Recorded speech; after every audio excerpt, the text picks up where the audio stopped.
good evening, everyone, and welcome to the Slay to Success Talk Show. My name is Rochelle, Slay Queen Hemingway, CEO and founder of Slay to Success.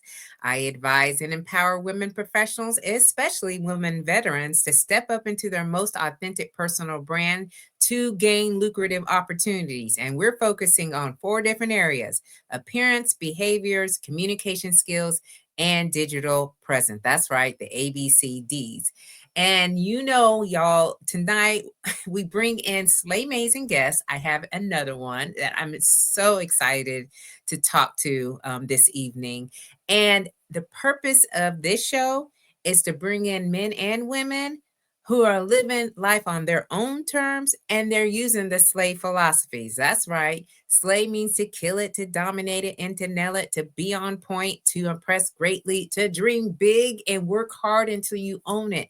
It is also an acronym which stands for Universal Life and Leadership Philosophies that really resonated with me the most, and I hope that they resonate with you too. That is stay ready to be ready, lead out loud, a sense of community, a sense of family, and knowing you are built to last. So if you are here with us tonight, please make sure that you tell us who you are, where you're streaming in, so that we can give you the proper shout out. Okay. I am a professional keynote speaker, a certified image consultant, a personal brand expert, an author of 4 books. That's right. And also a 30-year United States Air Force veteran. Huh? So as we continue the conversation, we are going to be really talking about redefine resilience tonight. Okay, so if you are willing to stay, okay, because it is going to be about an hour, grab a beverage of your choice. I have mine in my cup, okay? And let's just get settled in, because I don't want you to miss out on any of the gems that we are going to hear tonight, because my guest, she is not playing. Okay. So let me just share with you a little bit about who I have tonight. I have Dr. Arielle Jordan, and she is a veteran. She's an author, a trauma therapist, and a mental wellness speaker. And she's known for her calm, courageous approach to grief, loss, and resilience. Drawing on her military experience and personal journey, she equips organizations and leaders with practical tools to strengthen mental wellness and navigate challenges. Dr. Arielle's solution focused keynotes and workshops inspire real change, covering topics such as grief, trauma, emotional intelligence, and veteran support. She holds a bachelor's degree from Delaware State University and both a master's and doctorate from Walden University.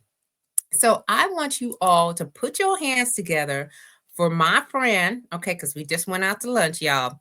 And so we are continuing the conversation tonight for my friend, Dr. Arielle, okay? Hey, Queen. Hey, what a Hey. wonderful welcome. Yes, all my guests on the show, we make sure, okay, that we give you the proper welcome, make you feel safe in this space. We've already got Camille in the building. Hey, good evening, Camille. She's also an Air Force veteran. Okay. So she's here and she is doing amazing things. She's also a speaker, author, all the things. So I'm here for it. She's here for it. So thank you so much for being here, Camille, with us live. Okay. We also got Sharice. She is another Air Force veteran. Huh. Okay. My queens are showing up tonight. Okay. They want to know who you are and they want to know your story. So thank you so much, Sharice, for being here with us live tonight. And just really being a part of the conversation, because we're going to have a great conversation tonight. So before we get started, I know y'all, it's Christmas, okay? There's like 2 days, 2.5 days, really, maybe. Right? Wow. It's already here. Okay, so hopefully everybody got the Christmas shopping done and they got all in holiday spirit, whatever the case may be. Okay, I am done. Listen, I'm done. I'm not even finished yet. I still got still got a little something to do. No, I'm not trying to be in these stores right now. This is to be too crazy. Okay. Oh, Betty, thank you so much for being here. How you doing? Okay. Look at this.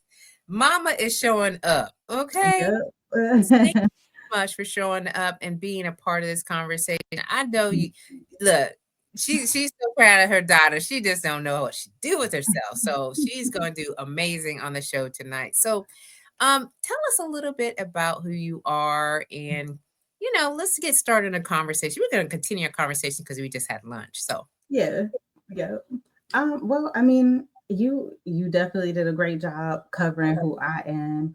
Basically, I love to help people move forward when we get to those stuck points in our life where maybe we're so busy that we're taking care of everyone else, we neglect ourselves. Like I really want to push people to wait a minute, we could be hustling, but we can also have some harmony as well. So mm, purpose is really to kind of bridge that gap that we may not have been taught, that way. It's got to be this way or that way. So I hope people find that middle ground so that they can live well. That's really my purpose. yeah. I love that, like the hustle and you can be and, right? And have harmony, Mhm. instead of the but, because we always hear, you can do this, but, so let's find the what do you call it? Like having being in coexistence, both of them being in the same. Yes. So tell us a little bit about like you in your journey. You were in the army. Hmm. So tell us how that came to be, okay? And then a little bit about your book. And so your book that you got right there in your corner is called Holding Space. Now you look, y'all, I got the book right here. Okay. So I'll be making some references to this is a good read, especially if you are dealing with some traumatic losses. So, but anyways, Dr. Arielle is going to tell us a little bit about her journey. So tell us about getting into the army and then, kind of, some of the incidences that have occurred. Yeah, so I joined the army at age 17. I actually had graduated high school at age 16, and I was working at McDonald's at that time. I was like, you know what? This is not how I want to live. Like, I don't want to just work at McDonald's.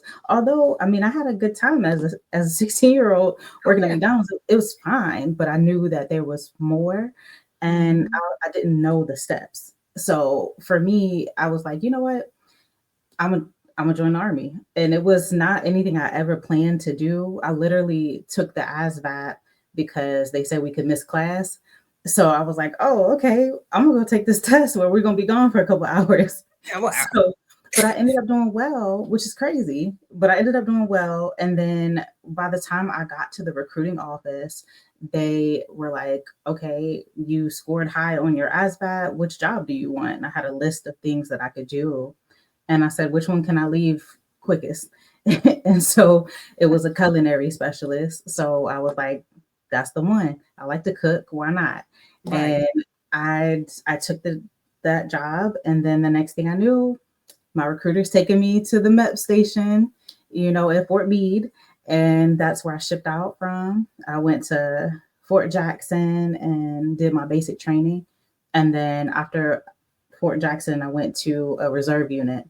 So I switched to the reserves. And then I Yeah. went to a unit in West Virginia, which is where I got all my book material from. Hmm. Because this unit was a nightmare. I was not like warmly welcomed there, and it just became thing after thing after thing. And so I know, people can relate to the everyday microaggressions and Hmm. how much that weighs on us. And so every time I would be around, in this unit, that's what I'm dealing with. I'm dealing with oh, we might want to change the music station because Jordan might not want to hear that. Or, just little, I'm like, I'm cleaning my gun just like the rest of y'all. But there was always these little comments. And there was a time where it just became too much for me.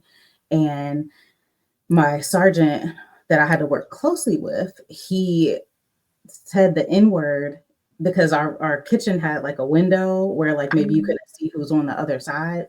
So then he said the N word, not to me, but he was using it as a verb because somebody that was the same rank as him was telling him what to do. So he used it as a verb.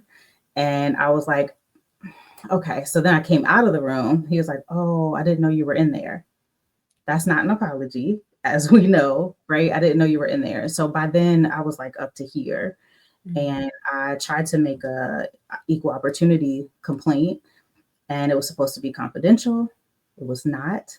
So now talk about feeling seen, and that's how I felt. And so it was a very scary time being there because reserve units get deployed just like active duty. Mhm. So I'm thinking, oh my gosh, these people do not have my back at home. How the hell is it going to be when we're deployed? Right. so it's a fear. And I had also come back from like active duty orders one time and tore my shoulder, and they were not helping me to get my shoulder taken care of. So I had to take out a congressional on my unit to get my shoulder surgery paid for. Mm. So it was just wild, time after time. And then being at some point, I became pregnant when I was 21, and my pregnancy was high risk. So, high risk pregnancy, you're supposed to be in the bed. So, I'm not reporting like I'm supposed to, but I'm Mhm. getting marked unexcused, even though they know the reason why I'm not reporting, and I can prove all of it. I have receipts. So, it's just crazy. It's like now this. And then my daughter ended up having a terminal illness. So, the last thing I was thinking about was the army. I was trying to be there for my daughter, and Mhm. we ended up having to go to Boston. Boston Children's Hospital had a trial study for her. So we went to Boston. I stopped reporting because my daughter is the most important thing right now. And then Right. we were in the hospital for about a year. And then we were able to come back home to be seen at DC Children's. But eventually, she did lose her life when she was 18 months old. And so I didn't get a card. I didn't get "Are you okay? How are you making it?" Like, they did not care. So I had got out a month before she died. I got placed in the inactive ready reserves. And then I was like, you know what? Now that she's gone, I don't know what to do with myself. Put me back in. And I spoke to a recruiter, told him all of this. Mhm. He was like, okay, I got your back. This man did not have my back. Okay. He told me to sign some paperwork so that he could get me the job that I wanted, which was now human resources. I signed the paper, and he put me back in the army as a culinary specialist, like I asked him not to do. And Mm. he moved to California, never heard from this man again. So I was now in the army at Fort Belvoir and did not know it because he just kind of submitted the paperwork on my behalf. So I went to Delaware State trying to restart my life. I lost my father right after losing my daughter. So, and I'm also going through a divorce at this time. So I'm like, I need to just move away. I need to start over. I'm gonna go back to school. I already had my associate's degree. So I was like, I'm gonna go back to school. And that's what got me interested in psychology, because I'm like, how the hell am I okay? you Yeah, know, how? like all this right here, y'all, listen, okay? I'm gonna tell you. Okay, first we're gonna before we go on, Yeah. Dr. Jordan, there's several comments here. First, we've got Sharisa says she likes the and too. Why do I show Mhm. up for the right message tonight? Because that's what you're doing, all right? It's divinely made for you to hear these Love that. messages and to really understand that we don't have to be, told that we Mhm. can't do this too. All right. We got a lot going on and it's Yes. okay, right? And then Chevy's here. Thank you so much, Queen, for being here live with us tonight. Yeah. And Jan Quill is here on LinkedIn. And she says my condolences. So Appreciate my that. condolences too. I know we talked Yeah. earlier this week about it Yeah. and going through, the situation. So I watched 688 last night. Me and my husband, we were like, well, we got to watch this movie, right? And what you were describing, where Mhm. it's very similar to the way that Mm, they were treated. mhm, Um, but it was with just outright disrespectful. It was just not, you know, something that mhm. you would think that would continue to go on. But, you weren't in the military like, years and years ago. I mean, you just, you Yeah, know what I mean? And so yeah. these types of things are happening more so than not. And we Mhm. have to navigate through a system that was not designed for us to succeed in the first place because we weren't even thought about. Or Okay. And yeah. then now your experiences in a unit where, you have to deploy with them. And it's like, well, you're treating me in such a way, you following the congressional and let alone you are young, you know, Yes, you yes. are young. And most of us, when we get to certain points like that, we get a little bit older and a little bit more wiser about how to pursue the complaint system. But you started to see that that was an avenue for you to do. Mhm. But in the midst, all these different losses, because Yeah, not only did you lose your daughter, you lost your father, and you lost military, if you will. And that's a loss that sometimes we don't acknowledge, absolutely. you There's know? layers of grief even in racism, like Mm, that loss of camaraderie of somebody who I thought had my back. I can't change what I look like. I get up every day and have this color skin. that's right. So, now I'm grieving and it's very isolating, because Mhm. now you have to keep to yourself and, we have to kind of be the ones to think over and over again, should I speak up? Should I not speak up? Did I say that right? Did I not say that right? Mhm. And we're really constantly policing ourselves, which gets exhausting, you know. Yes. And you think about even in these spaces when you're like meeting other people and you're trying to like I don't code switch. I'm not going to. I'm me. When you see me today on the show and you Mhm. go see somewhere else, I'm that same person that I'm gonna be because that's what I know.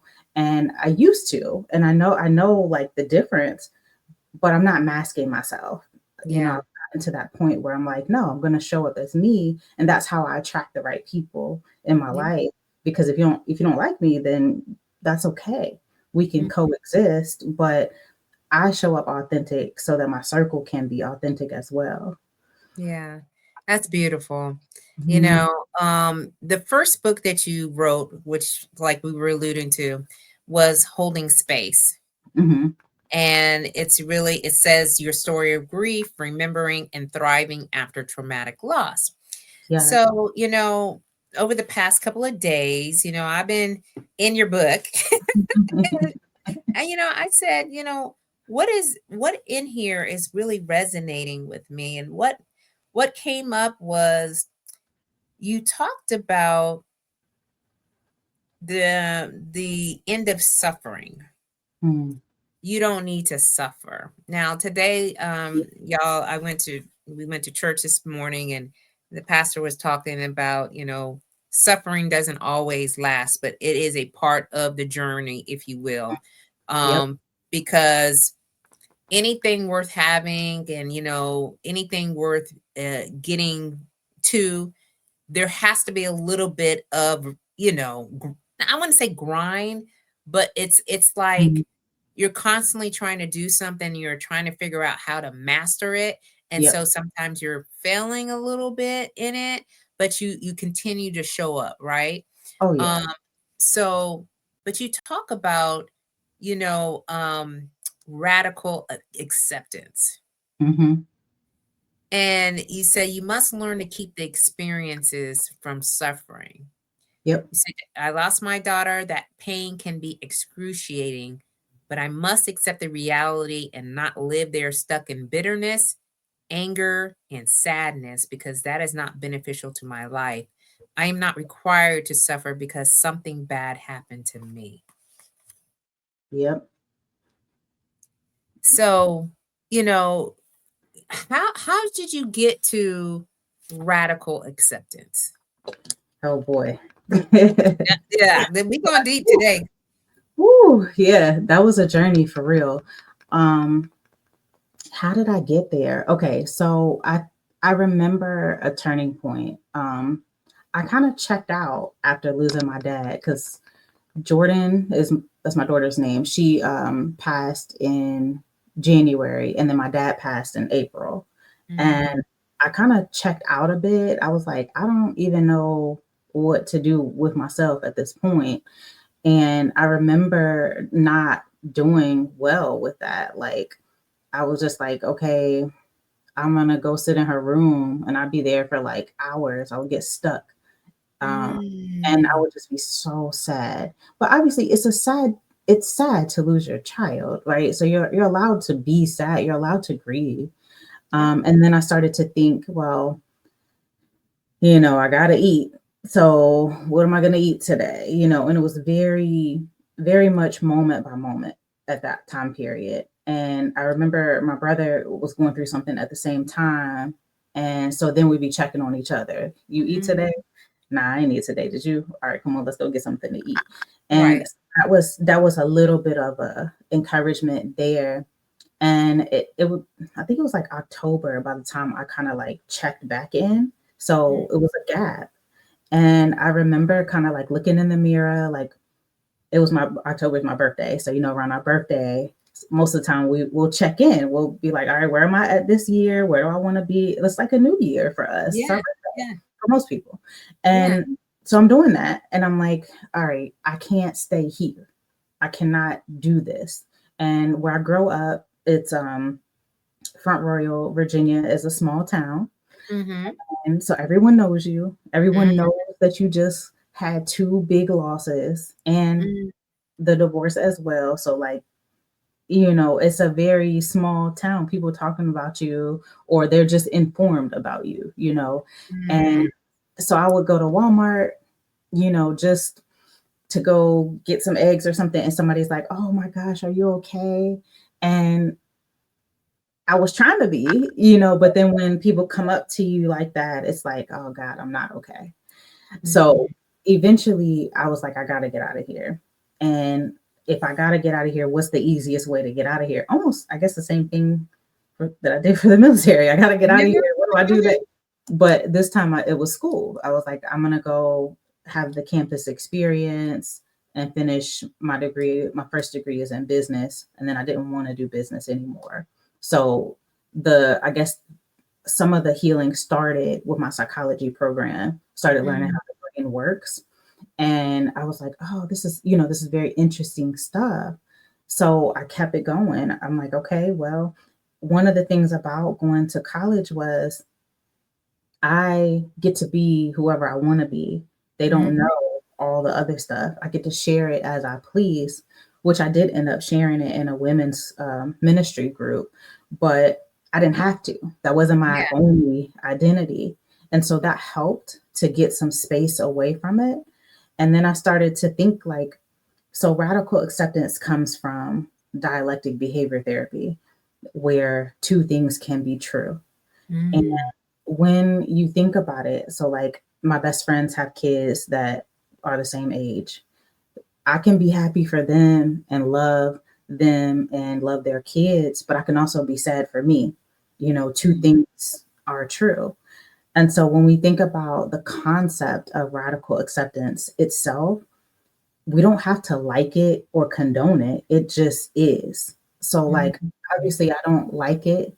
I don't love it that my daughter's not here, but the reality is she's not. So, because she's not, that acceptance has taken place. She's not here. What yeah. else am I going to do? So then it allows for curiosity to happen. What else can happen? Mm, Because I've accepted at least the reality part that she's not here. I don't like yeah, it. I don't like it any day, right? But absolutely. we gotta move forward. So I let those feelings visit, but they don't have to move in. I just Yeah. they can come and sit for a little bit. I can be sad. I can, be down, but they're not gonna move in. I'm not gonna stay here. I love that. I lost my husband, my dad, y'all. I can't even think straight. I lost my dad the day I started my degree. Mm, And it was a choice between stopping the right. program or moving forward. Even though knowing I have to, like help my mom through, some of the, Mhm, financials and so forth and flying back and forth. And it did allow the space. You know what I mhm. mean? Like, yes, I knew that this was a heavy situation and we all had to be involved to support my mom to make sure that she had what she needed, but also I was pursuing the degree, Yeah, So, if anyone is, dealing with grief, and we all probably at this point in our lives, most of us have dealt with grief. And mhm, it's very, like you said, very complex, when it comes to absolutely. the loss. But I Yes. do like when you talked about what is the what is it called again? Oh, dialectic behavior therapy. Dialectic behavior. And Mhm. so, I like that those, 2 things, you could be Yeah, both, absolutely. and A giving lot of yourself people permission to do that. Yeah, a lot of people think like it has to be this way or it has to be that way. And now sometimes that's true. Like if we're talking about like somebody going in doing surgery on us, we want it to be this or that, right? Absolutely. But if it's something like grief, it's messy. It is so Mhm. messy. It will never be from point A to B. It will never be, oh, here's the 5 stages of grief, and you're going to go through all of them in order. Like, that's not how it works. We show up how we show up. But the thing is, I think the key is to either, well, I guess to make meaning from it and to keep putting one foot in front of the other. And so, Mhm. like, as you're describing what it was like for you to lose your father, like, there's also this sort of a drive behind it. Like, okay, I still have to go to school. I still have to kind of help mom, Mhm. and there's meaning Yes. behind it. Now I'm gonna live my life for my daughter because I still want to be the mom that I would be if she was here. I think she would Mm. still be proud. Yeah. So it's the meaning is different now. And Yeah. so I think like that's kind of how we can choose to move forward, even though we're hurting. Yeah. Man, this is so good. Y'all, this is so good. All right. Make sure you share and make sure you're writing down this information so you can share with your friends and your circles. So that way you can help them as they're going through the journey. And Leslie, good evening to you, my madam. How you doing? Glad that you could show up live with us. And she had a previous one that I pulled up earlier when you said show up authentic, because your circle then can show up authentic, right? And then Absolutely. she also says, thank you for sharing, as some people get stuck in the story for decades and Yes. cannot move forward. Yeah. Yep. And sometimes I think it's because we don't know how, and no Mhm. one's ever had this conversation. Think about, I mean, even culturally, right? What happens Yeah. in this house stays in this house. So Hmm. we're not going to talk about it. It's like a stigma to talk about it. So if that's the case, what do I do with this, right? And one of my speaking engagements that I did last year, I did a grief seminar for high school students, and it was 12 of them that came, and we talked about grief and what to do with it and resilience and all of those topics. But day one, I just asked them, who did they lose? Um, Mm-hmm. what did they miss about them? Mm-hmm.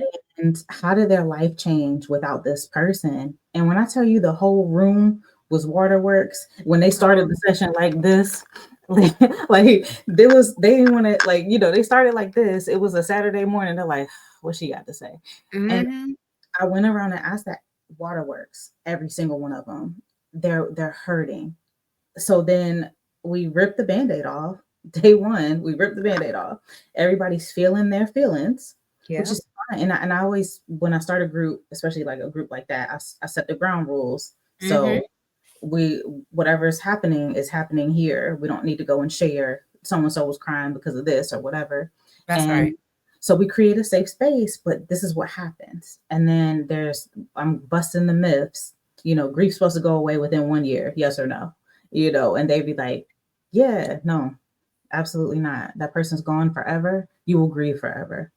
Now, what Mm, your grief looks like, that's a little bit different. We can kind of talk more about that. And so it was a wonderful, wonderful workshop, but I realized that they just didn't know what to do with it. Nobody's talking yeah. about this. Yeah. It's hard. It's very hard to talk about your feelings, Yeah, because sometimes it sparks up these emotions that you really don't want to really deal with right there in the moment, right? absolutely. I found myself, I caught myself like driving down the road and one memory, Mm, and it just the what, you're crying, and it's like, what mm, happened? What just happened? And it mhm, just comes from nowhere sometimes. So just mm. have to make sure, that we acknowledge like these things are going to happen for us, and it's a journey. Yeah. It's a journey. We've got several comments already, Dr. Ariel. I mean, Yeah. yeah, you just speaking it up in here. So Hey bad. Dwayne, how you doing? And he says our experience, to help others who may be struggling through those situations. God bless you. Mm. So I think of just having us talking about this and to sharing, is so important to pass on. Camille said that's very important. My daughter lost her father at 11, and Mm. it took 8 years for her to speak about him. We had Yeah. our first conversation last Yeah. month. Wow. Ah, that's beautiful. I'm Oh so my goodness. Yep, that's kind of what I experienced in that room. So I normally speak with adults, but this time the opportunity came for high school students. So I was like, I don't know how it's gonna go, but I do know my topic, so we're gonna show up. And Yeah. just showing up, like some of them had kept it for years, and some of them Mhm. had like one of the girls had lost like 9 people, and I was like, oh my Oh, gosh. So just sitting there with them and teaching them how to be present in their body as well, because yeah. sometimes when we check out, we're not even present with our body. We don't know what's happening, which can happen to a lot of us service members with like pain. We Mhm. we're ignoring the pain, right? It exists, but we don't, Mhm. in our brains, we're gonna keep going. So it's like a survival mechanism. I'm not gonna talk to you about it because Yeah. it's gonna hurt. And if it hurts, I don't know if I'm gonna be okay. Yeah. And so I'm so happy to hear that that conversation I has been am too. I mean, that that that is so crossed my heart. freeing for her, Ooh, and yeah, it's just, yes.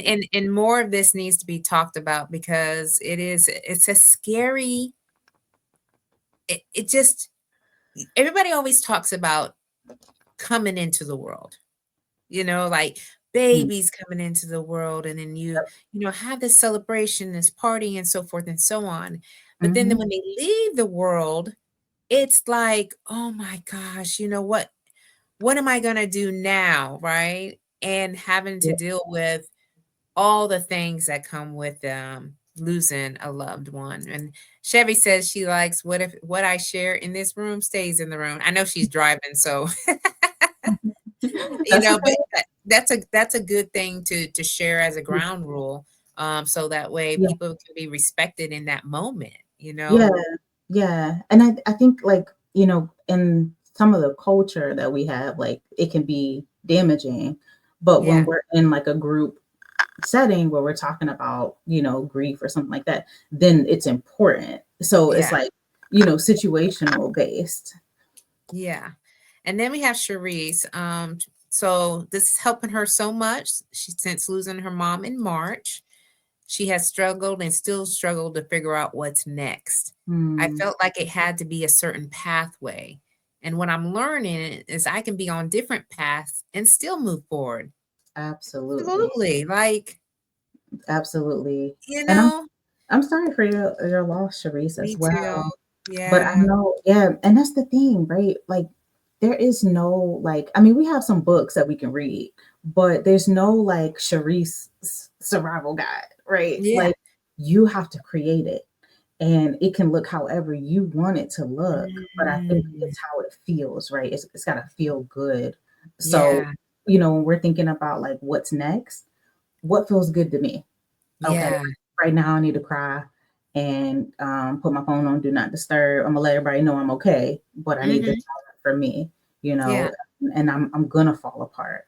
And then Mhm. I'm gonna pick myself back up and I'm gonna order that pizza and I'm gonna go to the gym and I'm gonna, you're gonna do the things that feel good for you. That's what's next. Yeah. Yeah, I love that. Thank you for sharing that, Sharice. Yeah. Because that's what we're doing. We're sharing because people are going through at different stages. And Mhm. okay, so Camille says the reasons for grief are so complex. My daughter said she was resentful that Mhm. she didn't have good memories of him, and we did. Yep. She didn't know him like we did because her father was sick her whole life. Mm. Has no clue. Sometimes having an outside person is critical. Yeah, she Yeah. she it sounds like there's different versions. I think I experienced that at my dad's funeral too. Mm, We, like, my siblings and I, we had different versions of him. And I'm the youngest, so I got the version of him that was like going to church and stuff. So my version is a little bit different than their version, and I think it's important. That's why my book is called Holding Space too, because yeah. we're gonna hold space for all of that. All of it's present, and we're just gonna give each one its stage. So Yeah. okay, we got resentment on the stage right now. Tell me about it. We got sadness next. Okay, let's tell me about it. That movie, Inside Out and Inside Yeah. Out 2, where they got the little Uh-huh. character. It's a beautiful description of what goes on inside of our brains. And it is okay for us to let each one of those things, kind of express itself. If I'm sad, Yeah. if I'm angry, if I'm anxious or whatever, each one of them is trying to tell you something. Yeah. Oh my goodness. Mm. When you just said that, everyone had a different version of your loved one is same for us. Oh My yeah. relationship with my dad was different from the relationship with my sisters and my brother. And I had to like acknowledge that and tell myself, like, you can't expect everyone to feel the same way as you do Right. or to take in information the same way as you do. Hmm. That's not fair. And that's, everyone had a different relationship and experience. Yeah. So, you So have we to can respect honor that. them all. Yes. Yeah, you Yeah, we do. don't have them all. And see, Um, that's the thing. Like, well, a lot of times that's the this or that, right? It's gotta be this way or it's gotta be that way. No, it's all the ways. We all feel whatever we feel. yeah, yeah. Leslie was like, people need to stop saying you need to get over that by now. Listen, okay, yes, because some people, oh my gosh, some of the most insensitive things are said when we're grieving. Especially think about a child, right? Losing a child is a non-normative loss. It is Hmm. not supposed to happen that way. We Hmm. know eventually one day we're going to lose our parents, but we Yeah. don't ever think that we're going to lose our kid, even though it's 1 in 4 women that experience miscarriage, Mm. stillborn, infant loss, you name it, infertility. Like, there's so many components to that, but I can remember some of the things that were said to me, like, "Oh, you're young, you can have another one," or like, Mhm. "She's in a better place." People always they mean well, and we may have even said these things, right? That's But right. it's never from a bad place, but it can be insensitive. Like, a better place, what better place than with her mother? Like, That's right. and so obviously we mean well when we say these things, but sometimes it's better to not. Sometimes it's just put your hand on my shoulder or something. Don't tell me I gotta have another one because that's not gonna help me. Right.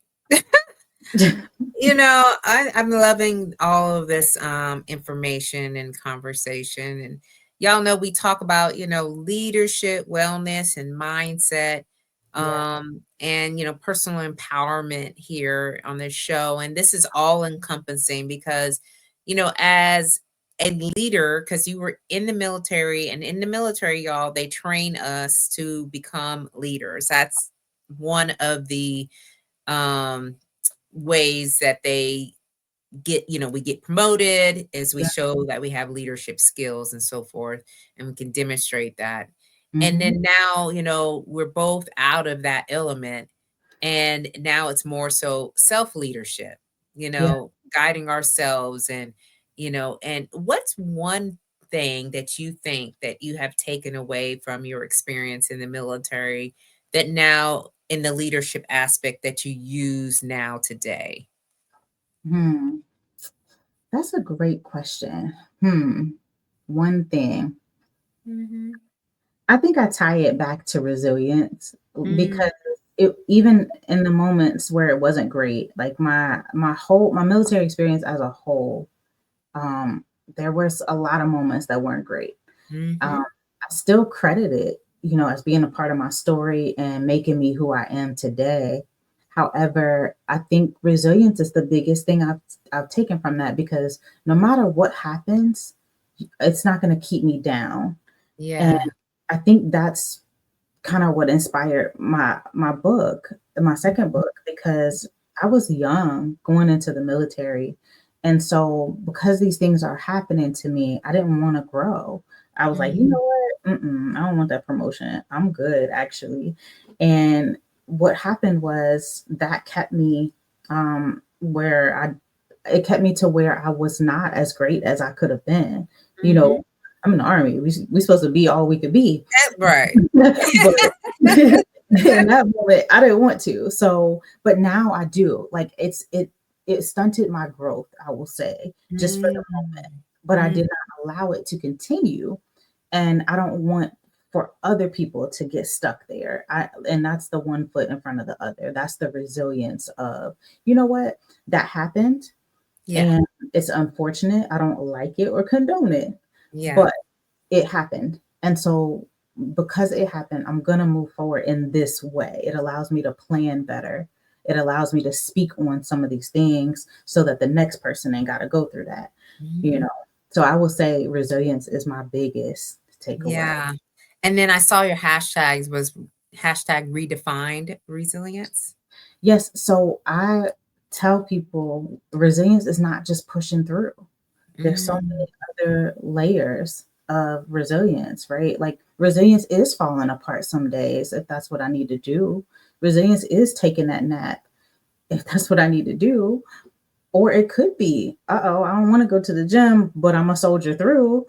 That all of it. Yeah. It's way more than, just push through, it's way more than that. Yeah. Well, I'm so happy that, you are in your element. You are helping others, supporting them through their journey. You know, it's so important for us to like think about who we are and how we show up and Hmm. how do we want to be perceived by other people when we're out in the world. Yes. And you could either stay in a place where you feel like you can't do anything more, or you can explore, the edges. I always say explore the edges, get out your comfort zone, Hmm. see what the possibility is, tap into that, potential that is not being tapped. Well, it's not being tapped into, right? It's just Yeah. you need to maximize your life, if you will, Hmm. right? Yep. And I think that, you going through this and actually writing it out, and you have this framework, right? Hmm. It's called STARS. Yeah. Can Yep. you explain to them, to our audience, what that is? Yeah, so my STARS framework stands for self awareness. So I think that's kind of where you need to start. You're not going to change or fix anything if you don't have self awareness. So that's the reflecting, the sitting and being honest, completely honest with yourself. And Mm. the T Which is a stands hard thing to do. absolutely, right? And Mhm. sometimes we don't know how. So then we need Yeah. a third party to help us do that. The T stands for thought transformation. So then the next step is like, okay, let's transform some of these ways of thinking. If we're talking about that black or white, it's got to be this or that. Well, where's the middle ground? Let's start to think that way. Let's find the gray areas, because a lot of things have a gray area. So Mhm. that's the T. The A is authenticity. So I want people to show up authentic. If you're hurting, you're hurting. If you don't Mhm. have the capacity to do that task, ask somebody else to help you. Like Right. as leaders, we got to do that too. We can't just act like everything's okay all the time. No, we're human. Let's show up authentic. Let's ask for what we need. Mhm. The R stands for radical acceptance. That's, kind of what we've been talking about this whole talk, going back to like, I don't have to like it or condone it, but it is what it is. And it's important for us to be able to do all of those things. And the last S is success, because that's what it takes to be successful. We have to do all of these things in order for us to be successful. And then how do we have sustainable success, right? We're not Yeah. just talking about today. We need every day. So some Yeah. of these things are skills that we have to practice over and over and over again. So that's Yeah. what I included that in the book. Yeah. I loved it because I was like, I'm going to use this from here on out. I love 'Cause yeah, because it's that. a good to remember.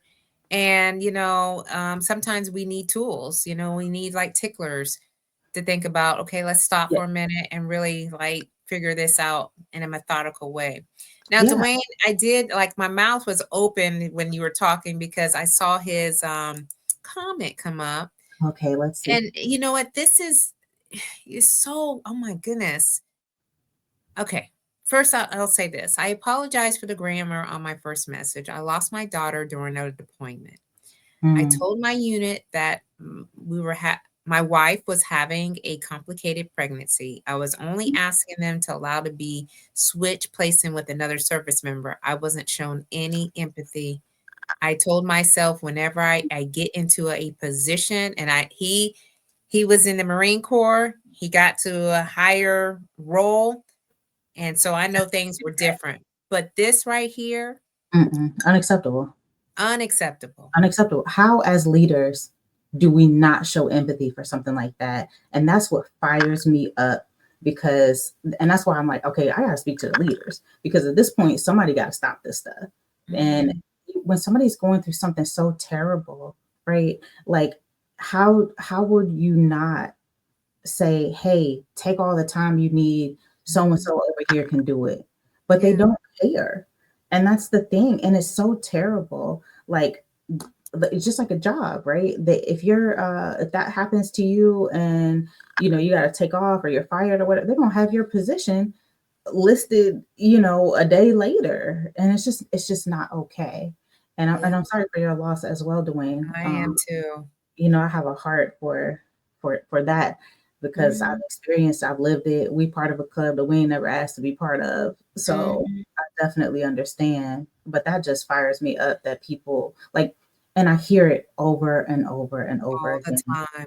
It's just unacceptable. All all the time. Oh, And, and yeah. especially in the conform environments like military environments where they feel like the mission's got to keep going, all this other stuff in the background, we don't care, we got to get on down range. And Yeah, what state is the person in when they're out there and thinking what is happening back home?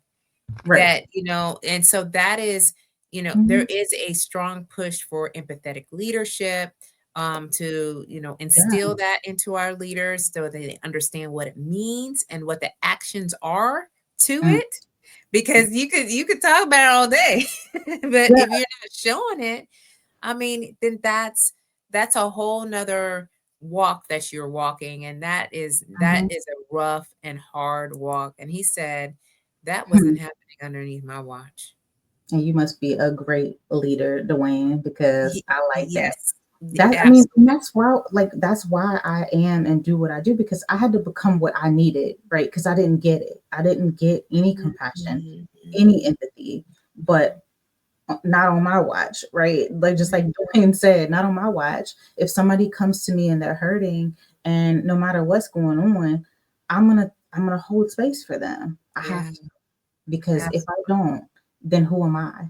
Mhm. And that same leader that they experience would want that empathy if that's what they were going through. It's just that Absolutely. they're Yes. not, and it's Yeah. so sad.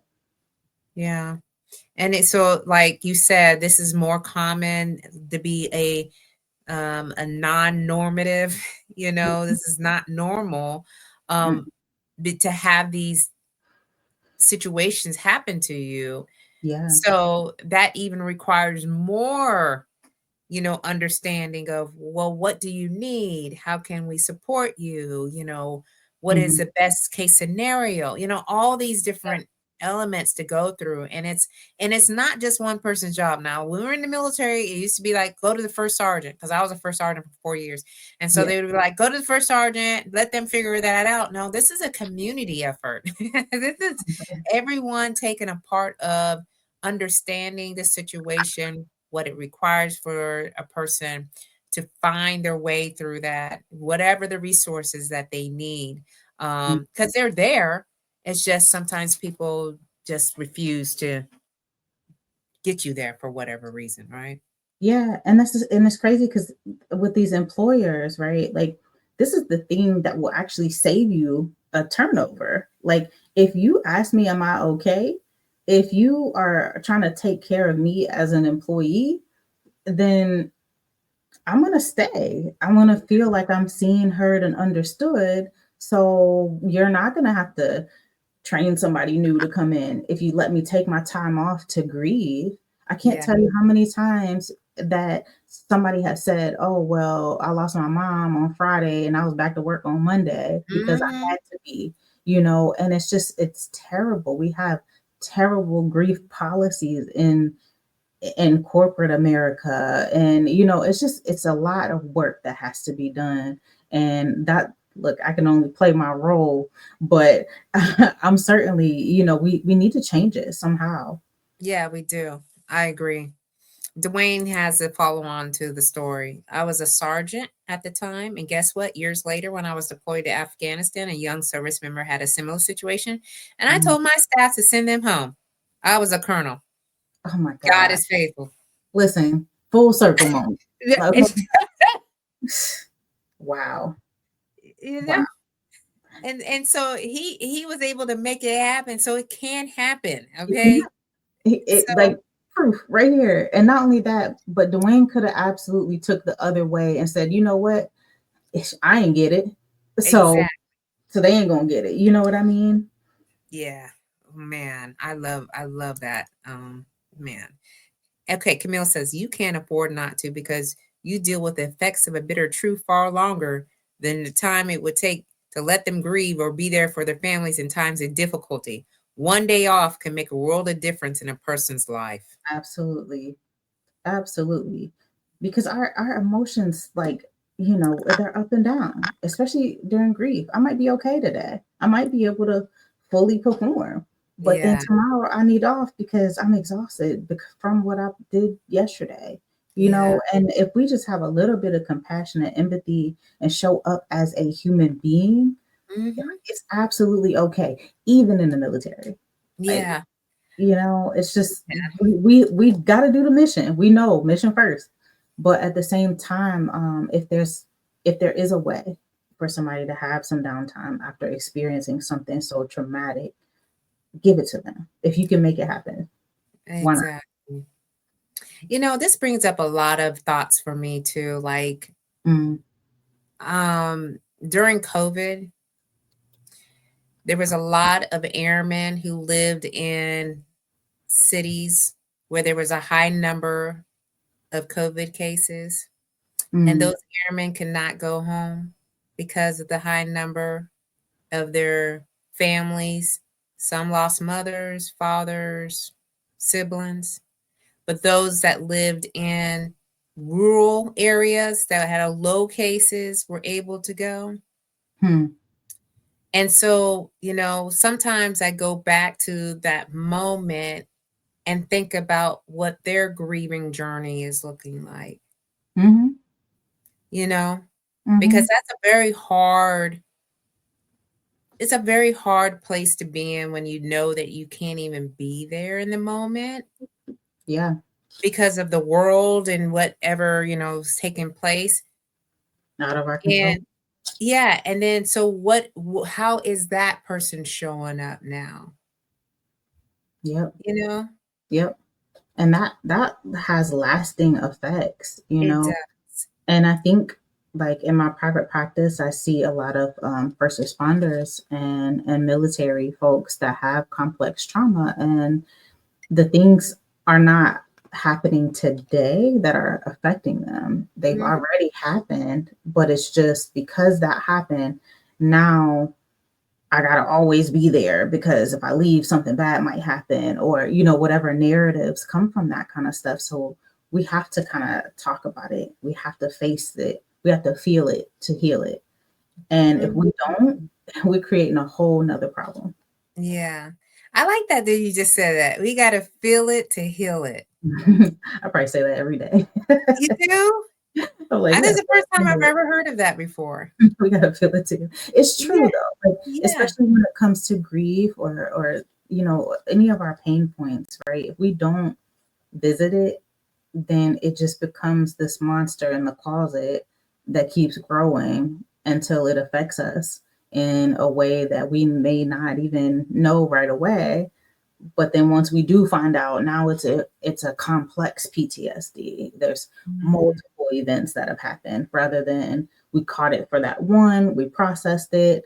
Because life is gonna have a bunch of curveballs, Yeah. and we have to navigate each one as they come. Yeah.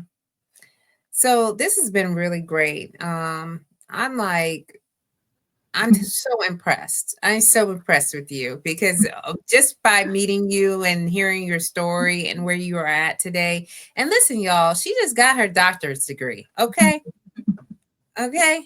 So, I mean, that tells me that you're a highly driven, ambitious woman who has had a lot of obstacles and adversities in their life, but has decided to move in such a way where you're wanting to know more and then to be able to help more people. And you told me you got out of the practice. There was a lot of things that were happening that were not in alignment to what you were trying to do. So now you've got your practice here, like a virtual, right? You're doing virtual Yep, practice yep, and you have your clients and now you're seeking to do more speaking, more facilitating workshops because, you said it's time for you to get from like the one to ones, if you will, and look to see how you could do one to many. absolutely. Because in this time that we have right now, there are a lot of people who are hurting and in pain, in silence about this pain, and to have you to go in and to help them in such a way, like, shoot, I'll sit in your chair all day. Listen, that's what I mean. That is a passion of mine because I know I'm like, okay, so if you want to be a better leader, like you want to, but you don't have the steps. Okay, I got you. Come on, let's do some work.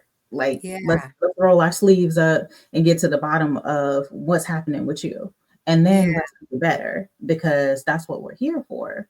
So I love doing that type of work, and yeah, one to one does it gets draining and I only have a certain amount of hours in a day. So I'm like, oh, yeah, one to many model looks much better for me at this stage in life. yeah. I agree. That's what I'm shooting to. And Janko said, congrats. Thank you so much. I Okay, appreciate and it. the Camille says, I think we do what we can when we are in the position to do something. Communication through times when we can't is important. Pandemic was a different beast, but Hmm. in regular times, we can often do more than we think.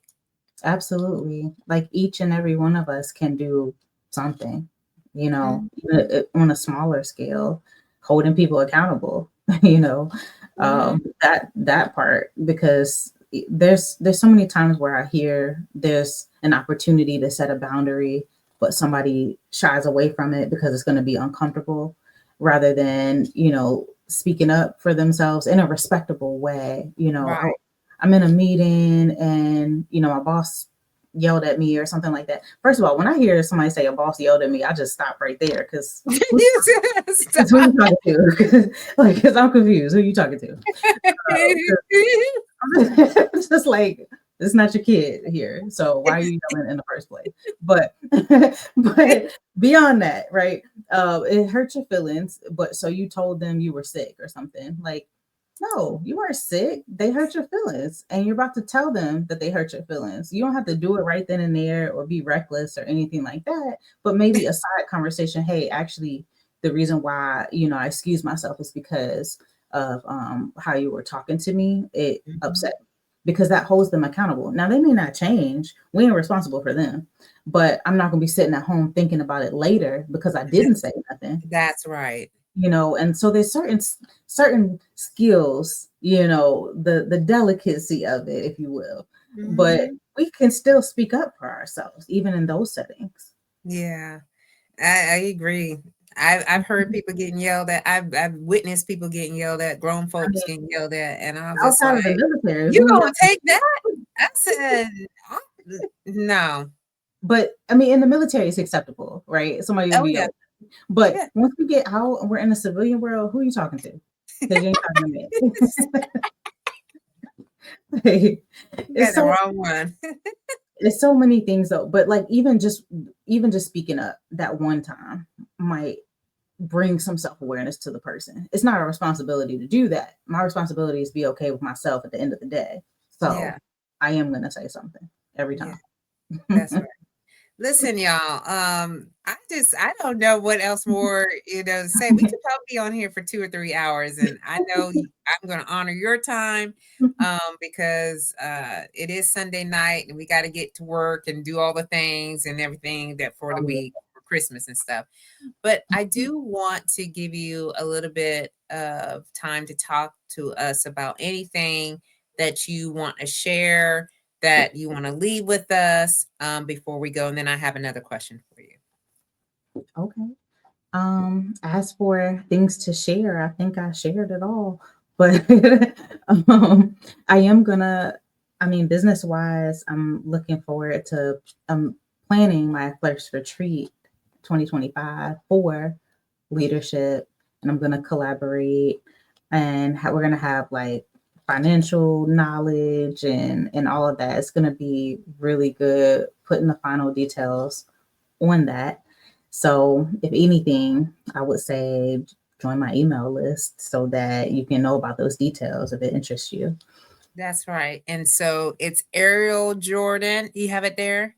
ArielleandJordan.com. Don't forget the N. The N. I'm gonna write it into the comments. Y'all, please make sure you subscribe, especially if you are in the DMV area, um, because then you can find out when it is coming or when it's happening, and then that way we can all be a part of it. Yes. Um, is it big A? No, Okay, I just want to make sure I get it.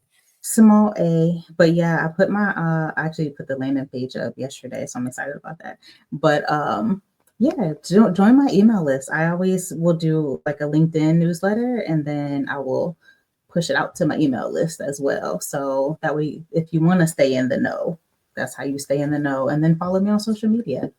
Yes, and then listen, y'all. If you have podcasts and shows, please reach out to her so she can be on your show. We need to get her on more stages to talk about this mental health resiliency and how we can show up, better for the people around us. Leslie Yes. says, great show as usual. And she says, thank you. You're welcome, madam. Thank you for being here. Yes. Okay, your last question, then, Queen, Okay. is when you turn 80, if God gives you those years, Okay. what would you want your family and friends to say about you? Hmm. I would want them to say that she continued to live even when her daughter did not, and she Mm, was selfless. She wanted to help others succeed, and she did, and she kept going, and she never stopped. yeah, man, that's so beautiful because you're living it out. You're living, with her in mind, and you're going to be doing so many great things. And I can't wait to just see it. I'm going to be a sideline just watching it and just cheering you on. Coming up this great segment as usual, Rochelle. Thanks for sharing your heart, Ariel. Have a wonderful week.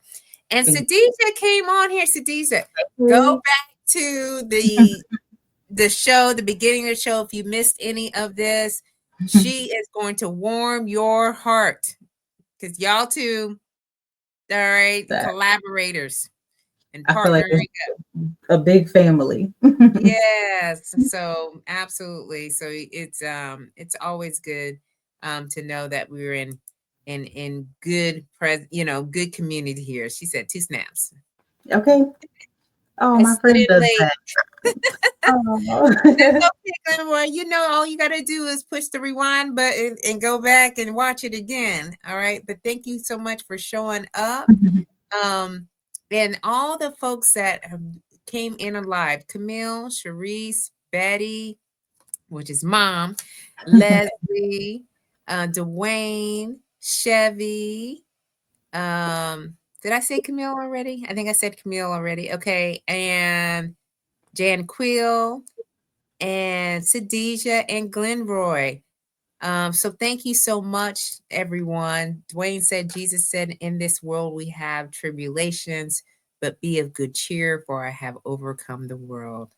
Oh, Amen. in addition to that, I want to say, like, I don't know which verse it is, but in my head, what came is do not grow weary in doing good because in due time you'll reap your harvest.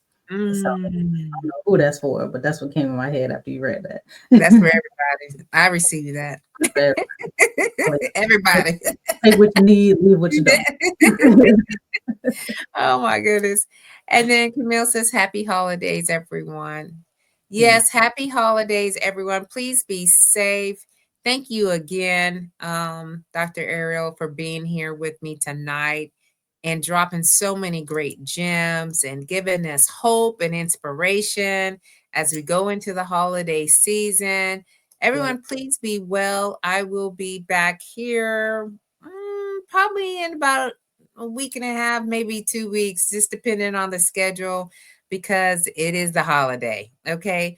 Yeah. Dr. Ariel, I think you are the last person for the year on this show. So thank you for closing out this year on such a great topic that we all need. So as you know, y'all, keep on slaying until you can't slay no more. And we will see you all soon. Love y'all. Thank you so much for being here. Goodbye.